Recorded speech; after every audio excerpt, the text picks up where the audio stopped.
the centre of Paris tonight, clashes with riot police. It followed demonstrations across France by more than 1 million people, angry at the handling of the global economic crisis.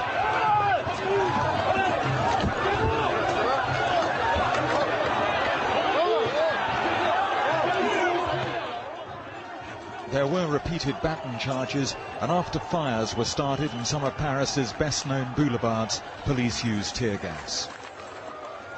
It was perhaps inevitable that the mood here on the streets of Paris would change. There is a lot of resentment about the bailout of the banks and the fact that many ordinary people here feel that they didn't get to benefit from that. But before tonight, today's huge protests had been overwhelmingly peaceful and were the largest since President Sarkozy came to power.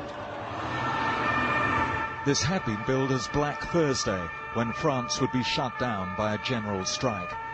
Many railway lines lay deserted and many public sector workers walked out, but the total standstill some had predicted didn't quite happen. Crucially, these were crowds drawn onto the streets by the global recession.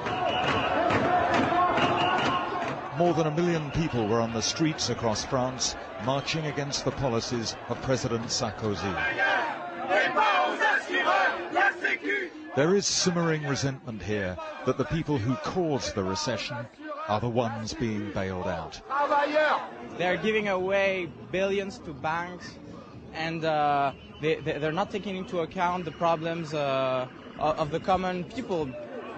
The talk on the streets here is all against bonuses, against bailing out banks, unless jobs and wages are protected too. The money has been spent on helping bankers mostly, without any counterparts, and we want money to be spent on public services, on jobs, on wages. What is the mood of the people here on the streets? Disappointment, anger, and no more faith in the government. The violence on the streets tonight involved a small minority. President Sarkozy said the 1 million protesters had been right to be concerned about the economic crisis, and he promised to meet trade union leaders next month to discuss economic reforms. Gavin Hewitt, BBC News, Paris.